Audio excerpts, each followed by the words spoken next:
یہ اسلام کا وہ دور ہے کہ جب حضور مسجد نبوی سے باہر نکلتے ہیں تو آگے حضرت عمر و ابو بکر رضی اللہ تعالی عنہما کھڑے ہیں. چہرے کے اوپر عجیب اداسی ہے. کہا عمر ابو بکر اس وقت کیوں کھڑے ہو؟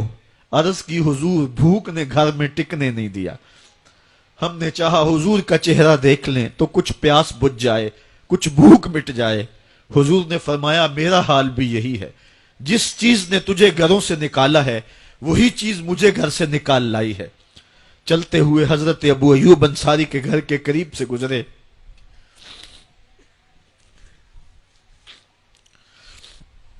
حضور کی خوشبو پا کے وہ باہر آ گئے. عرض کی بندہ نواز آج میرے مہمان نہیں بنتے؟ حضور نے کہا تمہاری مرضی. گھر لے گئے، چٹائی بچھائی، حضور کو بٹھایا، گھر والوں کو بکری کا بچہ ذبح کر کے دیا. کہا جلدی جلدی کھانا تیار کرو، میرے آقا کو بھوک لگی ہوگی. یہ کہہ کے واپس آئے، حضور کے پاس بیٹھے، نظر چہرے پہ پڑی تو گھبرا گئے. نکاحت کے آثار اتنے واضح تھے کہ سمجھ آ رہی تھی کتنے دنوں سے حضور نے کچھ نہیں کھایا. اٹھ کے باغ میں چلے گئے، کھجوروں کا خوشہ توڑا، حضور کے سامنے رکھا. کہا بندہ نواز جب تک کھانا تیار نہیں ہوتا یہ کھجوریں تناول فرمائیں. تھوڑی دیر کے بعد کھانا دسترخوان پہ لگ گیا. حضور سے عرض کی گئی حضور آئیں کھانا تناول کر لیں. دسترخوان پر تشریف فرما ہو کر کے حضور نے ایک روٹی لی اور چند بوٹیاں اٹھائیں اور ایک خادم کو بلا کر کے کہا جاؤ ہمارے گھر دے آؤ، میری بیٹی فاطمہ کتنے دنوں سے بھوکی.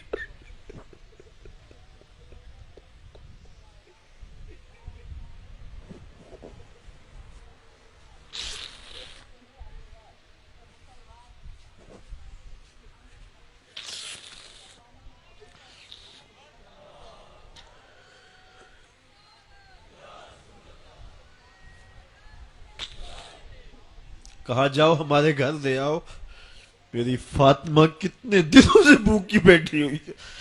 مال کے کونین ہیں گو پاس کچھ رکھتے نہیں، دو جہاں کی نعمتیں ہیں ان کے خالی ہاتھ میں. آپ کو پتا ہوگا کہ جب میرے حضور کا وصال ہوا ہے تو حضور کی ایک زرہ ایک یہودی کے گھر میں گروی رکھی ہوئی تھی. حضور نے زرہ رکھ کر کے اس سے قرض لیا ہوا تھا. یہ اسلام کی غربت کی کہانی ہے اور پھر اللہ نے اسلام کو امارت کے رنگ بھی دیے. اقبال کہتا ہے زوال بندہ مومن کا بے زری سے نہیں. یہ نہیں ہے مسئلہ، مسئلہ پستی ہے، زبوحالی ہے، تعلیمی انحطاط ہے، عملی انحطاط ہے، مرکز سے جو ہے وہ دوری ہے. دامن رسالت ماب کو چھوڑ دیا ہے. پھر رسوائیاں مقدر نہیں ہوں گی تو کیا ہوں گی. آئیے ابھی بھی موقع ہے، توبہ کا دروازہ بند نہیں ہوا، رب سے بھی معافی مانگ لیں. گنبد خضرا کے مکین کے حضور بھی ہاتھ جوڑ کے کہیں چھوڑ کے آپ کا دامن رحمت. آقا ہم سے بھول ہوئی، کھو دی اپنی قدر و قیمت.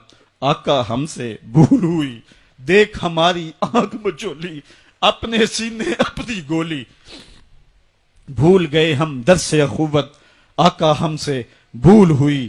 علامہ اقبال فرماتے ہیں آؤ اگر تم دوبارہ اسی عروج کو دیکھنا چاہتے ہو تو دامن مصطفیٰ کو تھام لو.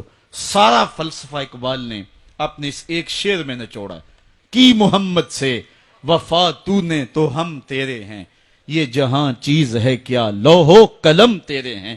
پھر لوح بھی تیرے ہاتھ میں دے دیں گے، قلم بھی تیرے ہاتھ میں پکڑا دیں گے، تختی بھی تیرے پاس ہوگی، قلم بھی تیرے پاس ہوں گے. پھر تیری تقدیر کے فیصلے واشنگٹن میں نہیں ہوں گے. پھر خدا بندے سے خود پوچھے گا بتا تیری رضا کیا ہے. تو ہم نے ان راہوں کا مسافر بننا ہے. آئیو زندگی کا جمال اور زندگی کا حسن حاصل کرنے کے لیے حضور کی دہلیز پہ آ جائیں. بہت دور جا چکے ہیں، آقا کی رحمت اب بھی آوازیں دے رہی ہیں. میرے بھولے بھالے امتیوں واپس آ جاؤ، میں تمہیں سینے سے لگا کے تمہارے پچھلے سارے گناہ بخشوا دوں گا. اور رب کہہ رہے وَلَوْ أَنَّهُمْ إِذْ ظَلَمُوا أَنفُسَهُمْ جَاءُوكَ. ظلم کر بیٹھے ہو کوئی بات نہیں، میرے محبوب کی دہلیز پہ آ جاؤ، میرے نبی کے ہاتھ اٹھ کے میں تمہارے سارے گناہ معاف فرما دوں گا. اللہ کو توبہ قبول کرنے والا اور رحیم پاؤ گے.